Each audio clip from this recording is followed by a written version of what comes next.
We're recording. We're live. Hi. Hi, friend. How you doing? I'm doing fabulous. Gotta make sure I'm on the right notes. Okay. Yay. You look like you're in another world. No, I'm like trying to look at my notes and separate like how we're separating things. Oh, got it. Mentally preparing myself. What's up, everybody? Welcome to another episode of CEO in Rome. This is you. And this is Rome, and this is episode number 71. That it is. Wow. That makes me feel old. What? I think I just peed on myself. How did you? Wow, that wasn't even my best work. Bit. Does that even make any sense?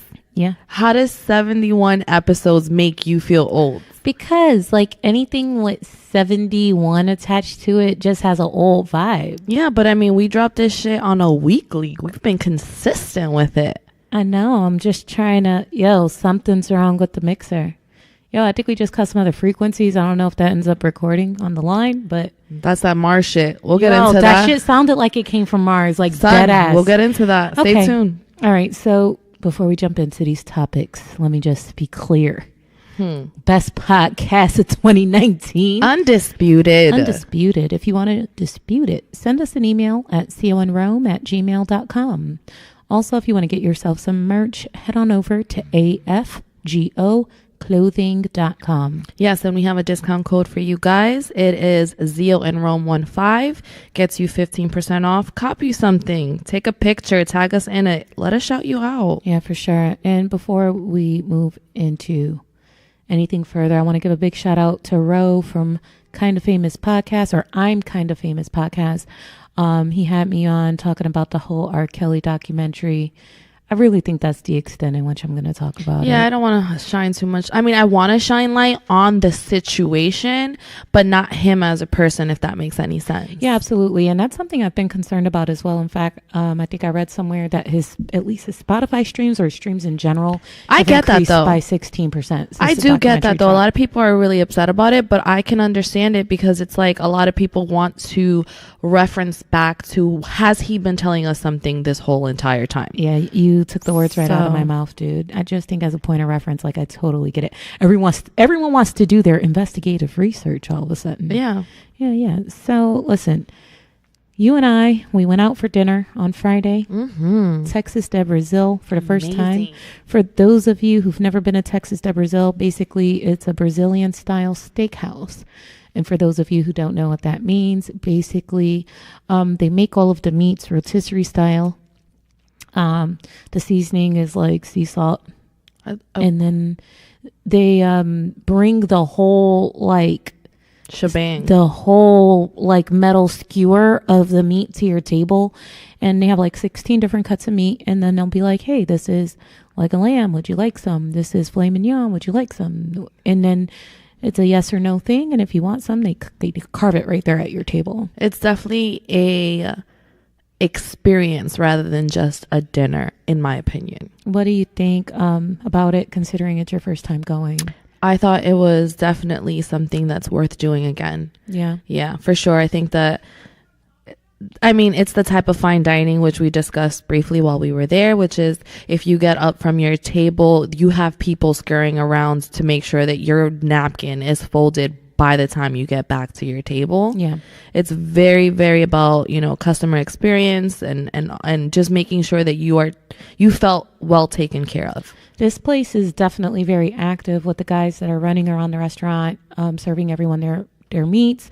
They do have a salad area that is buffet style, although it goes beyond salad. Right. So this is, if you're looking for something a little more intimate, a little more calm, probably not a good pick. But if you're looking to get the most bang for your buck in quality food, definitely the place to go. I mean, it's definitely a place to check out. For sure. I definitely enjoyed it. Yeah. Glad that we finally got to check that out. So ready to jump into some topics? Let's do it. All right. So hopefully there's no overlap here because you might have something like this in your notes. But oh, shit. Okay. There's a growing gray area when it comes to sexual harassment. Are we women ready to be the aggressor when pursuing romantic encounters and potential relationships? I can only speak for myself. I don't know if I'm ready for that, honestly, just because I just am not that girl. Like I'm so okay with being the aggressor once it's already clear to me that person is feeling me. Yeah. Usually I'm the girl that does like the stare at the eyes from across the room, trying to get you to see that I'm giving you the green light to approach me. And then at that point, once we have conversations, then I have no problem being the aggressor. But to be the aggressor from jump and being the one to approach, to let it be clear, I don't know if I'm ready for that. Yeah, I think that a lot of men are feeling discouraged in approaching us and they don't really know the way to approach us, which I'll get into in a moment. But I just feel like, okay, if we're moving into a space where guys don't feel comfortable approaching us, then we absolutely have to grow comfortable being more vocal and dealing with these men. And I feel like there's a lot of women out there that aren't trained, and it's not in their nature to be that way at all. I'm not that way. Plus, there's something appealing to me about being chased a little bit. I don't know if that's just like me feeling like I'm so old school when it comes to that, but like I like a good chase. Like chase me. Yeah. This is crazy. I kind of feel like what's going on socially between men and women as it relates to rape culture and sexual assault and all these things, we're shifting into a space that goes against our human nature. Facts. You okay? Bro, would you like we're besties. Can I please have some of your drink? It's liquor. I don't give a fuck. Okay. Hold up. Wash that down. Wow, Theo. That's a lot of vodka. That's club soda and green tea too. Jeez. Wow. I'm probably going to get wasted from that one. That swig. Is not a lot of vodka. I think that response is very telling. Whatever. Yo, so the next thing I wanted to jump into as like a part 2 to this topic is that men are afraid to flirt and pursue women in ways that they've grown used to. I have a piece of advice for men. I have several pieces of advice to offer men who are confused and kind of feel stuck. And here they are. So 1, if you are attracted to a woman, the first thing, just keeping it simple. Just be a gentleman when you're complimenting her and with your approach when trying to earn your right to advance. Like, it's not that hard. I think the reason why it's hard is because men have deviated so far from the whole gentleman approach. They've been so like caveman with the way that they treat women. Like, I can agree to that. The yo ma, here's what we gonna do, and yeah, yo, you looking right in that, like, yo, just let's bring the gentleman back. You know what I mean? Now, when you say gentleman, though, like, can you give an example as what you would consider gentleman? I have examples here. I didn't even realize I did this. Man, I made really good notes today. All right, examples. Semicolon. May I call you sometime? Okay. Would it be all right if I take you out sometime? Okay. When you want for things to get physical, that's where being a gentleman can kind of get a little weird. The first thing is like, don't move too fast. Like, study her. Don't be afraid to let her know that she's a very attractive woman and that you like to explore things a bit further, but only if that's what she wants. I kind of have a little feeling against that. Well, okay. not that I think it's the wrong thing to do. It works. I think it protects them, but also lets her know for sure where he's at. 100%. But I also believe that even if the girl is feeling you back, I feel like at that moment, stuff like that can get a little awkward. I think, like I said, so you got to take your time and feel it out. I mean, I don't think you should say that on a first encounter unless all you want is sex and she's giving you vibes that she just wants sex. So you could just like, listen, you're a very attractive, beautiful woman. I wouldn't mind taking things a step further, but I just want to be sure it's something that you want. That's fine. That's you get what I'm saying? Absolutely. Absolutely. I think that picking up on social cues that the person's giving you is really important too, which sucks because a lot of people don't know how to pick up on social cues. But I think that that's something worth exercising with the time that we find ourselves in. I think a lot of question asking and giving us back our power of making a choice is a big piece of this, because it has gotten to a space where men have been just leading. like letting us know what it's going to be instead of actually taking our wants into consideration. And that's how they end up being in trouble. And, you know, I've grown comfortable with men leading me down certain roads, and I'm like, okay, well, if this is what we doing, okay. Yeah. But I love my brothers out here. I love my brothers out here, and I want them to be safe. Yes. I don't want them to be accused of sexual assault, sexual harassment, sexual abuse simply because they went about approaching a woman the wrong way. And that's why I'm offering this advice, not to protect the monsters, but to protect my brothers. You know what I'm saying? I agree. Let's see what else I have on this. I think that always asking her what she wants, not in an annoying way, but finding those opportunities to learn and to earn is going to be key in dealing with this. Any other notes? I got a good segue off of that. Yeah. We've briefly discussed this couple times this past week as far as who we choose to involve ourselves with in our past, and basically just what has taken place in those relationships of the people that we have involved ourselves with. And we came up with one comment, and that was, we upgrade people. Do we? We upgrade people. Yeah, we do. I think that it's important to say that every person that I have, and that's not for me to kind of like up myself up, you know, like not to like boost my ego or anything like that. Just kind of like anyone who I have involved myself with has started with me at a certain level of life. And by the time we are done and over with, they have reached far greater levels. Yeah. I know that you can say the same. Yeah. Whether it's job wise, whether it's money wise, whether it's anything that has to do with leveling up. Yeah. Do you feel like that says a lot about who we are as females, or that tells us the motivation we may give other people? I kind of think that as women, that's part of our job. Okay. Right? Because let's take the word nurture, right? And if you're nurturing a plant, I would hope that it grows. Facts. You know what I'm saying? So I'm not at all like trying to say like, oh, you know, I upgrade men, like I'm a unique individual. You know, I'm just saying, like, should you get praise for doing your job?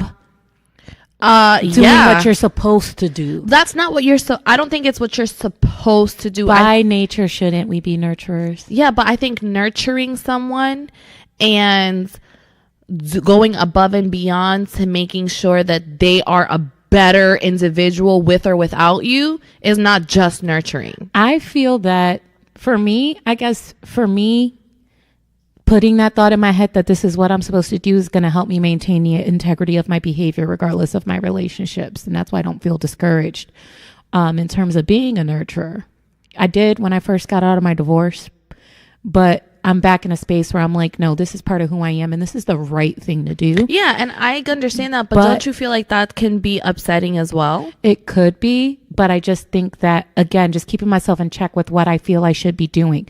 Another thing I should be doing is holding myself accountable for determining who is worthy of that level of nurturing. Or that it doesn't affect you as a person or how you leave that relationship by how much you nurtured the other person to grow. Absolutely. In terms of creating that contrast between the women who are nurturers and the women who aren't nurturers, I think we need to start calling out women who don't have anything to offer a man, but then wants everything from a man. And I don't feel like those women get called out. And a lot of it's men's fault too, because they're out here putting value in the things that don't benefit them in the long run. Don't get me wrong, being beautiful and all that, the vanity and all that, sex, all that's cool. It's fun. But at the end of the day, homie, God forbid something happens to you. Is Shorty going to be able to hold it down financially? Is she going to be able to take care of you? Is she going to be able to take care of your kids? Like if she's dumb as a box of crayons, probably not. You know what I mean? So I just kind of feel like having the whole package is great. But I think we need to start reassigning value to a woman's capability to nurture. Like that's what we're supposed to be doing. and we're celebrating the wrong shit, in my opinion. Yeah, actually, that's a really good point that you say that as far as celebrating the wrong shit. I kind of want to know if guys actually still find that more attractive as far as women who are nurturers, women who can hold it down when they need to, rather than, you know, the thought and bought Instagram models that are putting their ass on the sink and are getting 1,000 likes on their pictures. Like, does that value still stand in a man's mind? Sometimes, like I recently met someone and I'm very much interested in him. He's like a multifaceted individual. And one of the things is that I can tell he is very careful not to rely on a woman, and that him having that self-sufficiency is important. And I feel like a lot more men, I feel like men who have more to lose are more likely to put up that wall and let a woman know that, like, I really don't need you, because it's like the moment that I rely on a woman, then I put everything's at stake. But I feel like men who have a hard time figuring out basic shit, like a man that can't scramble an egg, you know what I mean? A man that can't keep a budget and manage the finances, like men that aren't that good. Like, I feel like those are the men that are like, man, I need a woman to like help me with this shit, because I might be good at all the handiwork or this specific thing, but I really do need a woman to handle all these other things.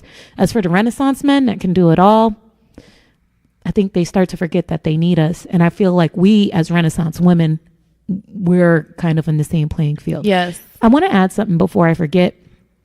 And, you know, I'm guilty of highlighting how much of an upgrader I've been. And I have to say that when I look at my most recent relationship, my marriage, although I feel that I did a lot more in the nurturing department, I feel like whether it was intentional or not, I feel that I have transformed a lot as a result of that relationship. Like where I was in the beginning of that relationship and where I was at the end, I feel like I've changed a lot.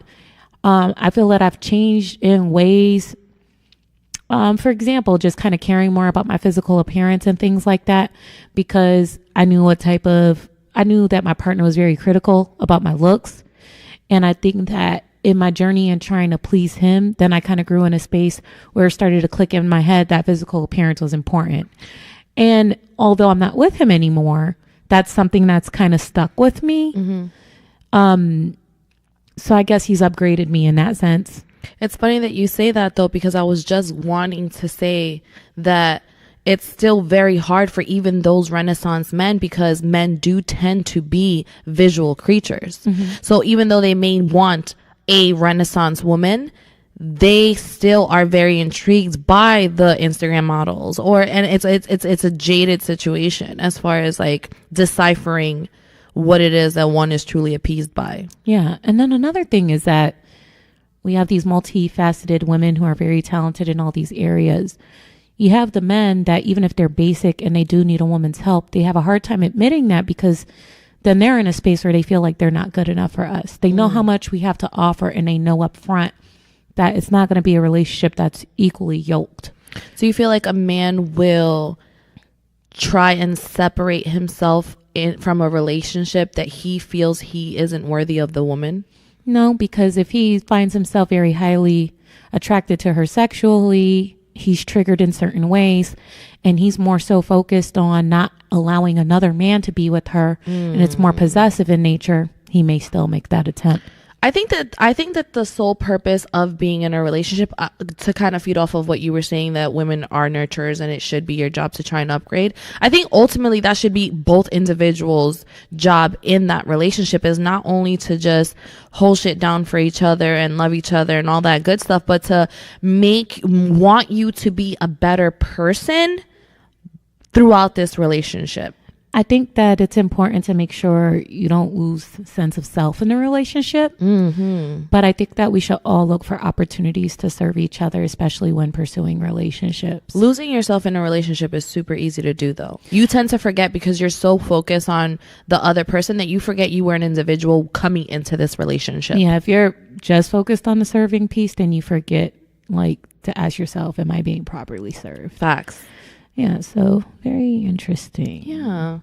I wanted to touch. Do you have anything as far as relationships? Let's take a look. See here. Nah. Okay. Can I switch topics? Absolutely. All right, cool. So, I know we said we weren't going to talk about the R. Kelly thing, so let's not put the focus on R. Kelly. Okay. There are resurfaced allegations of sexual harassment with Touré, who was someone who participated in the R. Kelly documentary, right? While sexual harassment is far different from sexual assault against a minor. I'm so glad you're saying this. Do you feel that it's okay for those guilty of any type of inappropriate sex act to call out the next man? If you're guilty of being inappropriate sexually, do you have the right to call out other men who have been inappropriate sexually, regardless of the extent? I think that there would have to be a disclaimer by said person of accountability and a change being stated, if that makes any sense. Absolutely. I think that if you are accountable for your own wrongdoings, because you and I have spoken about this before, you and I have come from a generation of the early 90s, late 90s, early 2000s, where men naturally approached women a certain type of way. And at that point in time, it wasn't seen as wrong. It wasn't seen as wrong. But when you think about it today, with everything that we have exposed other men for and all of the things, it really was wrong, the way that a lot of us were approached. And men did not see it that way because we just lived in this facade of this is the way that men are supposed to approach women. Right. So as long as a man who is campaigning against another man for his wrongdoing sexually is accountable for perhaps him doing something wrong, I think that it is okay. So basically, in the example of Touré, something along the lines of like, listen, I'm not an angel, and in my day, I've done some things that are considered sexually inappropriate. Not anything that falls in line with sexual abuse. But I may have made inappropriate remarks, and I may have done things that were a disservice to my sisters. Absolutely. However, that doesn't take away from my desire to call out sexual abuse specifically against minors. Correct. I think that would be the perfect approach, because not only does it humanize you, right? And it shows that you are accountable for the things that you yourself may have done. You call yourself out before the next nigga could call you out. It gives you the opportunity to not have someone else call you out and call bullshit on everything that you have stated up until this point. Yeah. I think that is important. I think it is less than smart to put yourself in a position to be critical of the next man if you have some skeletons in your closet still. Especially because we live in the day and age where everything comes to light, whether it's a month, a year, 2 years, it doesn't matter. I think that this is the type of society that we live in. Everything is always going to come to the forefront. So, which is why you have to be smart. Yeah. You have to be smart. Now, if you feel that there's skeletons in your closet, but who's going to really call me out? It's already said and done. Nothing's happened. Don't think that you're mightier than thou, and that you're above the possibility of that shit. Do not do that, because that is when shit comes and bites you in the ass. For sure. You know what I'm saying? Like, don't try and pull a wool over people's eyes and make it seem like you're this person that's out here for a cause and on part of this movement, and you're calling someone else for their... No, don't do that. I have more respect for someone who holds themselves accountable for their wrongdoings and still shows enough effort to call the next man out too. And you know what I noticed just from a media perspective and studying instances where people actually admit their wrongdoings? Yo, that shit's like forgotten within like a day's to week's time. It's like, okay, he admits to it. There's no curiosity. And there's no investigation. Exactly. Like, it's out there. Who cares? We're moving on. Like, but the moment that there's that mystery where people are like, is it true? Is it not true? Let's look, let's dig. That's what drags the shit out, you know? And I think that it's kind of like, you shouldn't want someone else to tell your story because they may tell it wrong. So if you tell your own story, how can anyone use it against you? If someone else decides to come and be like, this is the way the story went, the society that we live in, people are gonna be like, bitch, we already heard that story, moving along. You know what I'm saying? So it's just kind of like, hold yourself accountable for all things. Do not let the next person tell your story. Yeah. That's all I can say. Yeah, I agree with that. I wanted to actually talk really quickly about the government shutdown. Okay. It's bullshit. Okay. I feel like this has been happening every year for like the last 5 years. Do you agree to that? I don't know about every year, but I feel like it's happened several times throughout my adult lifetime. I feel like and that's too frequent. Right. And let's say sporadically during the last 5 years. I would say at least once or twice for each presidency. Right. I agree to that. Okay. And I feel like it's being prolonged every time this that it has happened. The worst. This is by far the worst. And I'm really salty, not because of the fact that there's a government shutdown, because of course, yes, it's a government shutdown. I need my money. I need my fucking income tax. I also need to be able to know that these people who are working for the government, I have family members that work for the government. So it's like, these people are not getting paid. You know what makes it worse? We have a trip coming up. Yeah. We have a trip coming up to New York City at the end of this month. Sure do. TSA people are not wanting to work and not get paid. I just want to know if this government shutdown interrupts me flying to New York for my birthday. Well, first to go see my grandma. With what you say. I got this, homie. Okay, I'm just saying. If this government shutdown interrupts my trip to go see my grandma and to celebrate my birthday, I'm going to be very upset. I'm going to be super upset. I got stuff planned.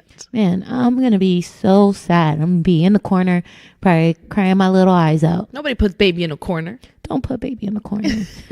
I'm just saying, it's ridiculous. I really don't want this to be like the norm for us moving forward. Like every year we should expect a government shutdown. But I think that it's become such the norm that I don't think we should expect anything different. I just think that it's immoral.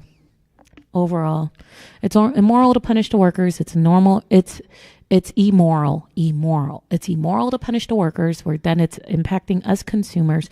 Here's the shit that's crazy. Why is the White House still getting paid? This is even impacting the people that voted for you, fam. Facts. Like, it's just stupid. But if the government is being shut down, this is impacting the people who helped raise money to build the wall. Yeah. Everybody's being affected. But my thing is, like, if the government shutdown affects these government workers, right, and these people are not getting paid, wouldn't you consider the White House part of the government?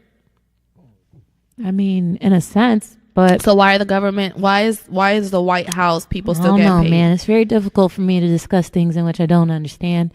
When it comes to politics, I'm dumb as a bunch of rocks. Oh man, excuse me. I thought you were just gonna leave it as dumb as a bunch. I was like, wow, that's new. What does that mean? I was about to ask Siri. I'm dumb as a box of rocks when it comes to political issues, how it's segmented and why this and not that.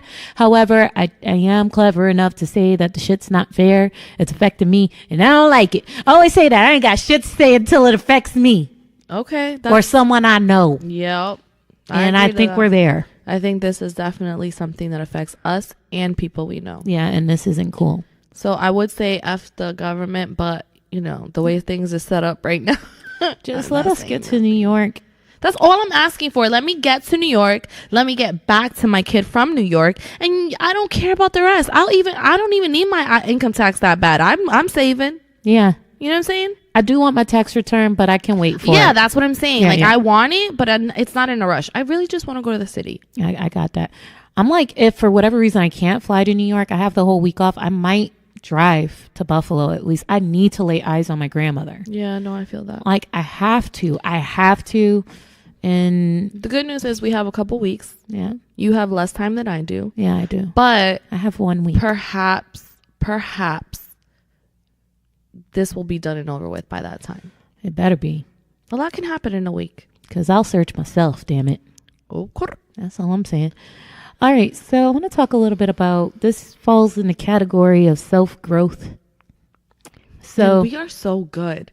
Like, I just want to say that we are so good because every time you bring up a topic, I'm like, boom, I got something to segue off of that shit too. Okay. So killing them with kindness. That's it. That's it. We're awesome. We are the best. We're besties. Okay.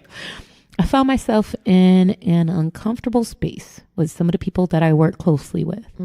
I honestly have no idea what the issue is, why there's so much tension between myself and one of my colleagues, but I've decided not to be confrontational about it and instead pretend like it's not bothering me and to just be kind. Now, this normally isn't what the fuck I do.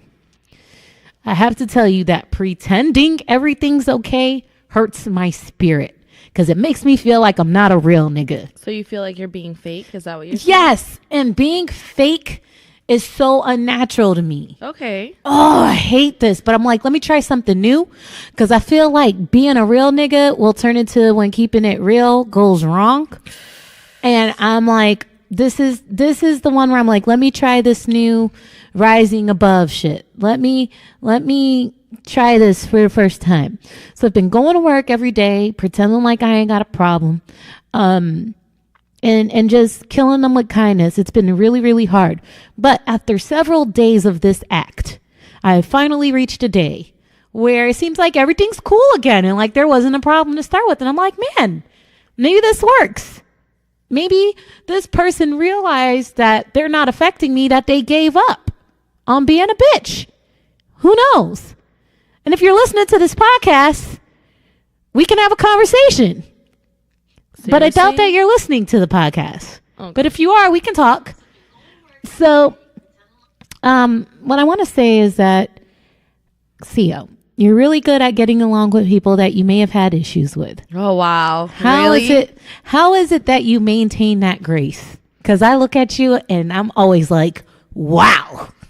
You would say something like this. Wow. I am so impressed. Yeah. I don't give myself enough credit for that. You are really good at this. I'm not being facetious. No. Seriously. I really be on the sidelines looking at you like, wow, I'm so impressed by you.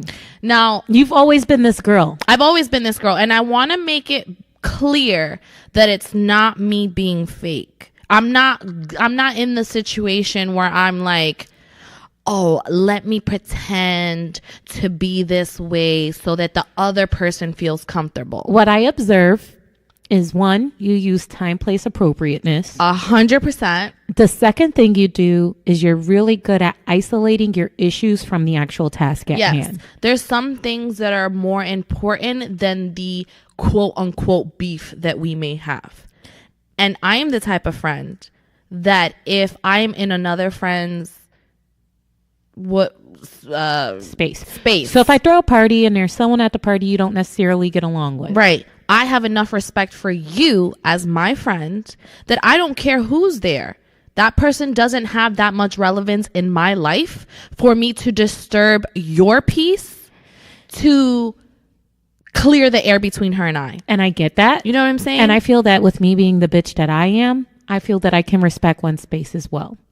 Right? Right. However, you take it a step beyond to where you'll even interact with a person that may not be your best friend. And that is the bitch in me. Do you not see that? That is the bitch in me. So you're being manipulative in a sense of like, I know that my presence may make you feel uncomfortable, but let me be in your face. No, like in a sense, but it's like, I know that my presence to you may make you uncomfortable, but let me show you how you're so irrelevant that it doesn't affect me. Meaning like, and it really doesn't, because I feel like a lot of these beefs that I have with these quote unquote beefs that I have with these people are so old. Like I really don't have any current beefs with certain people that I just feel like they're so old that I really don't care. And if you really feel that froggy, that you have something to say and you want to take this time and space to do so, please do. But I know you won't. It's just not going to happen. So therefore, I'm still winning. And I'm going to be nice to you because guess what? I'm that girl where I'm just like, it just doesn't matter to me. Honestly, like I'm so okay with like shrugging shit off. Now, if you step to me, oh, it's going down in whatever time or space. You might be like, yo, let's step outside. Yeah, like I'm gonna be like, oh, okay, come on, let's just walk outside really quick and have this conversation, because unlike you, I'm not going to disrespect my friend's house or whatever the case may be, but we can definitely have a conversation about this. And the thing is that like you have this grace, right? But I also know that you're the type of person that if things are to get physical or go down or crazy, it's nothing for you to handle business. Nothing, right? Like, dude, I respect you so much for all of that. Thank you. Me, I'm just like, I'd rather ignore you, pretend you don't exist. I'm a slave to my emotions. I'm trying to be less of a slave to my own emotions. But man, I feel like there's two ways of looking at it, right? People may look at it if you're kind of like what you're saying that you are, which is like, you're not going to really interact with the person. You're kind of just letting it be known, like, I don't fuck with you, right? And we don't have to interact with each other. We can be in the same space and not have to, say anything to one another. You do that too. Yeah, because of the type of person you're dealing with. Exactly. You know that if you try to be graceful with them, it's just not going to work. They're going to be a bitch, and then you're going to feel tempted. So you may make the decision for yourself. I'm not even going to touch this because I know what I'm dealing with. If I know that the person is going to react a certain type of way, which in return is going to make me react some type of way, I can be okay with being in the same space with you and just not interacting with you. However, if I know that the person won't approach me a certain type of way in as far as like calling me out or calling themselves out or calling the situation out, I'm so okay with having interactions with you. Like, there are some things that are bigger than ourselves. And I just am okay with accepting that certain things hold more importance than the drama that may or may not be going on. Got it. That's it. Go you. But if you feel like you want to say something about it, we can handle it that way too. Yeah, either way, it's nothing. I need practice. And I'm challenging myself to practice more of this kind stuff. It does feel fake though, to me. Yeah. But think about it this way. Because in my heart, I don't feel like, yo, let me show you how much you don't phase me. Because the reality is that I want to phase you before you can phase me. But I want you to feel me because you don't hear me. But let me tell you why that there's perceptions, right? Yeah. There's different perspectives to things. So the way that I look at that, and I'm not saying that my way is right or wrong. I'm just saying that this is my perspective. I think it's better. I think that when someone chooses to be kind of like stoic with the interaction and being like, oh, I'm not fucking with this person, I'm not talking with this person, blah, blah, blah, you have no I think that it makes you look mad. And baby, you don't make me mad. You can't have those you can't be controlling of those emotions over me. And that's the whole concept behind the killing them with kindness thing, is not allowing other people's behaviors to dictate your emotions and having that self-control. Yes. Which I would love for that to be my nature. Unfortunately, it is not. Plus, I would like to grow to be that person. I think I can be honest and say that I'm not currently there. But I think you can do it. I have dictator vibes. I'm being honest. I want to roll up in this bitch and be like, fuck you. You want to do something? Let's do it. But until then, know that I'm running this shit, bitch. And I will mop the floor with you. Try it, son. But then that's what I'm saying too. There's been situations with what we're talking about right now. With the people that I quote unquote have had beef with in the past.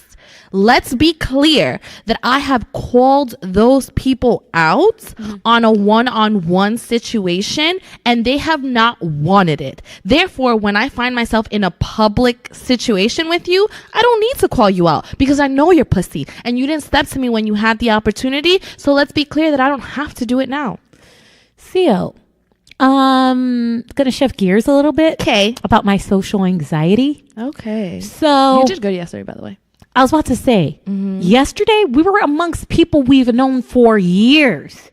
Did you see how in the beginning of me being at that party, I was obviously uncomfortable? Yeah, which is why I learned to give you your 15, 20 minutes. And then I would like slowly try to incorporate you. And then you started to come around. Nigga, I had to have a drink. Yeah, I know. I was like, fuck this. Let me have a drink so I can shake into this. I hate to say this, something is wrong with me. And I feel like my social anxiety is actually getting worse. Because how is it that I'm amongst friends that I've been friends with since high school? Almost 20 years. And I'm sitting here feeling uncomfortable. But there was also a lot of people there that you didn't know. Yeah, but in terms of the little corner that we were in, there was no reason for me to feel that way. And I'm just like, just as a friend, because I know you and I have been places where you've brought me into situations with people that you're closer with that I don't know. And I hope that I haven't made you feel embarrassed, but it can be embarrassing when you bring someone who's being, an asshole wallflower. Cause I'm not just a wallflower. I'm the asshole wallflower. That can be embarrassing. And I'm being very mindful to try not to put you in those spaces moving forward. But I appreciate that. I struggle with it a lot still, but I just want to make it clear that I don't do it consciously. Mm-hmm. It's so hard for me to control. Mm-hmm. And I'm just hoping that in you seeing that I even am kind of that way amongst people that we know, I'm just hoping you know and understand that I don't do this intentionally. Oh no, I never thought that you made it intentional. Right. I just want to okay, so or maybe I want you to understand the extent of how bad this is. Yeah, that I do understand. And I appreciate that you're making an effort to kind of change that so that you're not making anyone feel a certain type of way. I do want to let you know that I've never felt embarrassed or like, oh, my friend's being an asshole. I feel like I ruined the experience a little bit. But let me tell you how, and I'm doing air quotes, guys, how you ruined the experience, if I had to call it that, which I don't want to call it because that. You have to worry about me instead of just doing your thing. Exactly. It's not that I'm sitting here saying, oh my God, my friend's an asshole, or that I'm sitting here saying like, oh my God, I shouldn't have invited my friend. It's that I'm so genuinely concerned for my friend and how she's feeling that I'm taking myself out of the environment that we can be having, or the situation that we can be having, the experience. It sucks the fun out of it because now I'm you're trying to babysit me. Not babysit. Like, I want my friends to be okay. At the end of the day, you're more important than the rest of these people that are at this party. Right. So I want to make sure that you're okay. But then sometimes when I feel like it's like, I don't know if you're not enjoying the experience or you're upset at me because you're very hard to read sometimes, that's when I start to struggle. So, and someone else told me that I was very hard to read. Yeah, someone actually told me that recently. I don't know. I don't try to make it that way. And then I feel the other thing that makes me feel really terrible about this is that whenever we're doing something that I want to do, I'm the complete opposite. I'm out here living my best life. These are facts. Amongst people I've never met in my life. But then meanwhile, with these other, it's like I pick and choose when to be this way, but it's like I don't consciously choose. It's just more that internal compass of, do I feel safe in this environment, or it's so weird. And I feel so bad that I'm flip-floppy in that way because it don't make me look like a real nigga, which is very important. And I'm just like, man, I just hate coming off that way. And I'm really making the effort to make a change with that.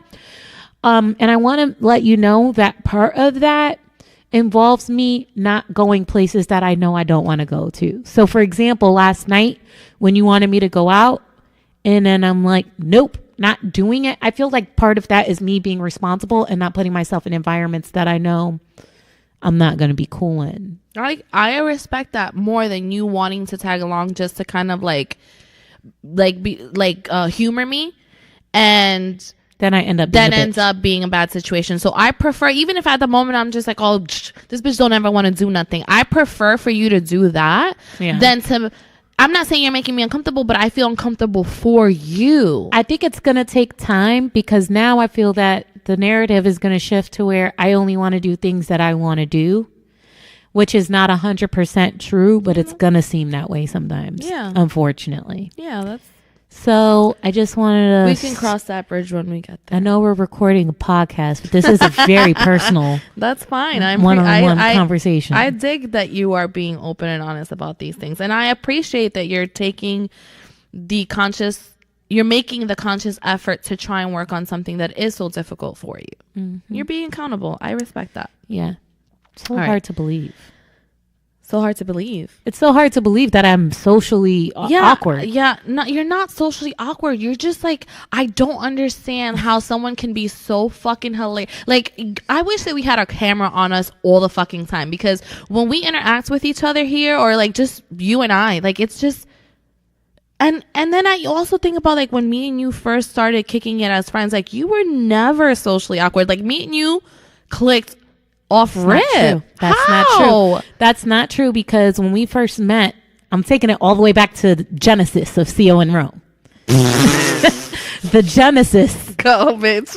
You and I were cool. That's what I'm saying. But people will always comment all the time about why I was always by myself, why I never talked to anyone. Right, but that's what my point is. Yeah. Is that you were never socially awkward with me. But I was as a person. Right, but I'm saying, like, so what makes it... We were meant to be. I don't know. I think I peed on myself again. We were meant to be. What else do you want? It's funny to me. Just I get it. Feel honored. Okay. So listen, with it being a new year, right? I see a lot of people making New Year's resolutions. And they're always pretty much like, I'm going to do this differently, or I'm new year, new me, whatever. And I think it's really important to not say new year, new me, because then you're out here looking like an asshole when you're still a new year old you, right? Yeah. I think it's important just to level up. But if there is anything that I feel people should have as far as an accomplishment that they want to have, in not only in a new year, but just in general, I think it's important to stop wasting energy on wishing people bad things because they have hurt you in some way. I think it speaks more about your character to wish them well and be done with it, which kind of ties into how I am able to interact with people that I have beef with. Okay. Just to be done with it. You don't need that bad energy or karma in your life. What's so funny? You have like somehow compiled 3 different things into one topic. Please elaborate. Okay. New year, new me. Yeah. Focus on me. My comment on that is say less, do more. Okay. Say less, do more. 2018 for me was like, no matter what I would have said at the beginning of the year, that shit took on a mind of its own. I never boasted about the things I wanted to accomplish throughout the year. If I would have looked quite foolish at the end of 2018. However, I did accomplish quite a lot in 2018 that I'm able to reflect back on the year and say, despite it being a rocky road, I've accomplished a lot, and I feel really, really good about that. So if you say less and you actually just focus on doing more, that nips that shit in the bud. All right. Talking about wishing people well, which I feel is a little separate from that. Mm-hmm. There are a lot of people out here that I don't fuck with for whatever reasons, because something one-on-one happened with us. But I will never wish the next man harm. It's just a nasty quality when you truly wish bad things on a person. There's probably only one person in my life that if I saw them dead on the side of the road tomorrow, I would not feel any type of emotional response to that, because I truly feel that they're a threat to humanity. Yeah. Okay. You are a threat to humanity. So sayonara. Okay. But outside of that, if someone's, just kind of done me a disservice and I have a personal issue with them, doesn't mean I wish harm. In fact, I do wish you potential growth and evolution in your life. That way you don't do it to the next person. Facts. And that's just always been my approach. So I do feel it's a nasty characteristic to truly wish harm and bad on other people. Because here's the thing. If you have someone out there wishing the same for you, I'm pretty sure that you wouldn't like it. Like, I'm really like about this whole spiritual shit, man. Mm-hmm. Like, if we look at like spiritual practices and voodoo dolls and shit like that, yeah, you can think that shit's fake if you want to. But here's my thing. If you're not a spiritually grounded person with a protective force around you, people wishing you harm, it will happen for you. Yeah. If you don't have any type of defense mechanisms against negativity, that shit will affect you. I believe in manifestation. Oh, yeah. And people can manifest things for you if you don't protect yourself. 100%. So my thing is like, be very careful with that shit. You know what I'm saying? And it's not my business to do God's work. But I also like, people tend to go tit for tat, meaning like someone feels some type of way about you. Like, I recently had someone say to me, I regret the moment I ever messed with you. Mm-hmm. I wasn't angry about that. I was just like, wow, thanks for, explaining to me how you really feel. Mm-hmm. Moving along. Like, I cannot change the way that you feel because you're salty right now or because you're in your feelings or whatever the case may be. I am very well aware of what I did or didn't do in our situation, relationship, friendship, whatever you want to call it. I can't change your mind about how you feel. So I'm not going to try. You know what's so crazy? Like, regret is a very terrible bad word. In fact, if you say fear, right, the feeling of fear, mm-hmm. there's actually the spirit of fear, right? Mm-hmm. And I have not done research on this, but I'm willing to bet that the feeling of regret goes beyond just a feeling. I think that there's something spiritually involved with that feeling of regret, because it really ties to wishing things would have went differently. Mm-hmm. And that regret can kind of be attached to an imprint of you replaying a situation so much so that you're feeling it over and over and over again.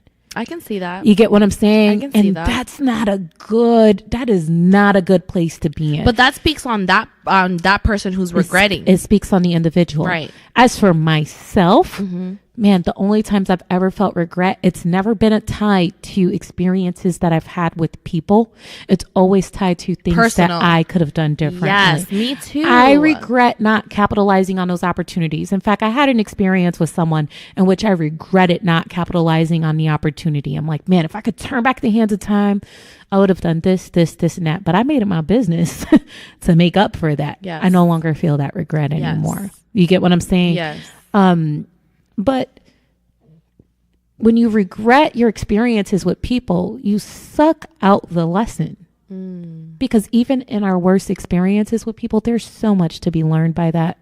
So I feel like you can't live in regret and also appreciate the lesson from it. But I also feel like that's people that lack emotional intelligence, because not only are you should regret not having emotional intelligence. You know what I'm like? Not only are you not taking the lesson, but you're only equating that specific person to we all have bad times, right? You're equating that person to only negative things. You're not taking in all of the good things that you took on during that time frame with that person. I feel like there's a lesson in that as well. Those emotions cannot coexist, in my opinion. That's just how I live my life. I know I'm not the typical Joe Schmo out there, but you can't pick and choose what parts of the experience you want. You can segment things and be like, wow, when this specific incident occurred, I really didn't like that. You know, but the moment that you hate an experience as a whole, you can't appreciate the beauty and the lessons that you've learned from it. And some of the best life lessons are learned through negative experiences. Yeah. So I'm just not wired that way. I'm just not wired to only focus on certain aspects of people, times, things, or anything like that. Like, I'm so the person where I can see the bad in something, but also appreciate the good that came from it at certain times. I think that I've been through so many traumatic experiences in life that it is necessary for me to focus on the positive elements. Otherwise, you're going to drive yourself insane. It's to survive. Yes. Whether it's mentally, physically, emotionally. If I did not focus on the positive of all the negative traumatic experiences I've had in my life, I don't know if I would still be standing, because the negative can be so overwhelming. But I feel like that also speaks on the type of characters that we are, because this is why we're able to continue to grow.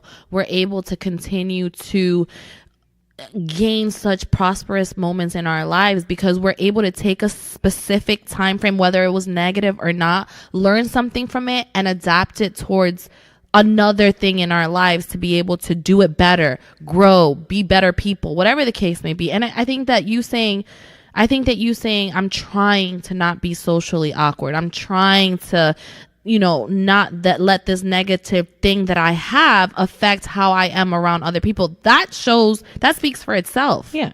So, I mean, like, here's the thing. I have really big dreams and really big goals for myself in this very short lifetime. And in order for me to get where I'm trying to be, I have to grow into that. You get what I'm saying? Like, I'm so far from where I would like to ultimately land in life that if I don't grow comfortable with the concept of change, I'm not going to make it there. I'm not going to make it there. So I'm constantly trying to challenge myself to learn a new way of doing things, especially if it's going to benefit me, especially if it's going to benefit the people around me. So that's what it comes down to. And not to be too critical of others, but I truly feel sad for people that don't feel comfortable with change, because everything around us is changing constantly, all the time. So yeah, I don't have any more topics, man. Me either. I'm done. Well, shit. That was a good episode. Listen, I want to thank you guys so much for rocking with us. You will catch us in New York very, very soon. Stay tuned to a lot of Instagram stories that, our shenanigans be keeping you guys entertained. I know it. Yeah, we got one more episode before we're up there. So anyone trying to link up, let us know. Yep, that's all I got. All right. See you later.